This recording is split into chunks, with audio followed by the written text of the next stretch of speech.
De ce journal, le dernier président de la Cour suprême du Gabon, Benjamin Pambou Kombila, s'est éteint le 7 novembre dernier. Ses obsèques ont eu lieu à Mouila, dans la province de Langouni. Elles vivent Milenji Mbadinga.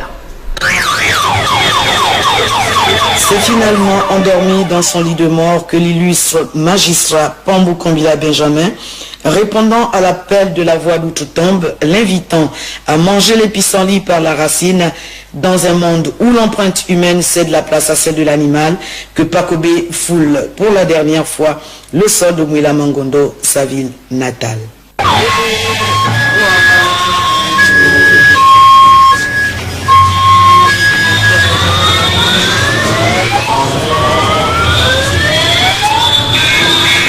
Dans les rues de Mouila, le calme est à son comble. Pas une seule âme qui vive.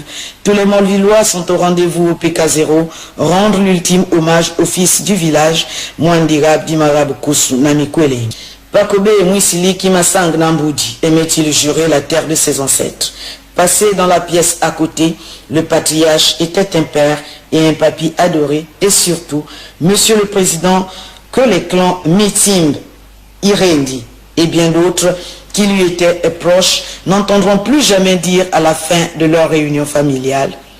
La séance est levée. Pakobé était surtout ce dignitaire de la République qui savait tenir son entourage en haleine par ses histoires très souvent humoristiques.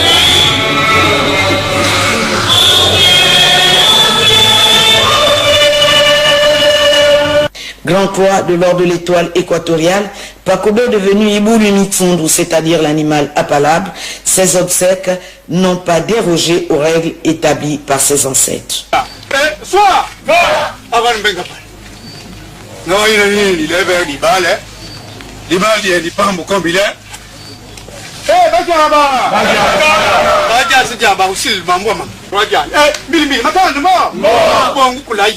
Né le 31 mars 1948 à Mouila, Pambou Kombila Benjamin, cette branche du baobab qui tombe, a été un magistrat hors hiérarchie, ancien président de la Cour suprême, l'ancêtre de la Cour constitutionnelle et haut dignitaire de l'État.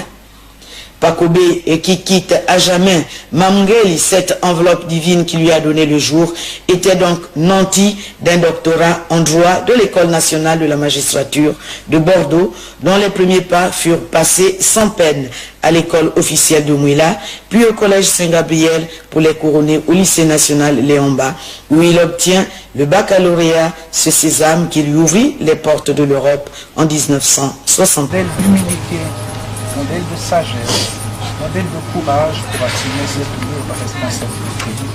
Je représente ancien servant de messe à l'église Saint-Martin de Mouila, devenu aveugle et sourd au trémolo des siens, Pakobé, la branche du baobab qui tombe, a vécu dans la triptyque humilité, dignité et pardon.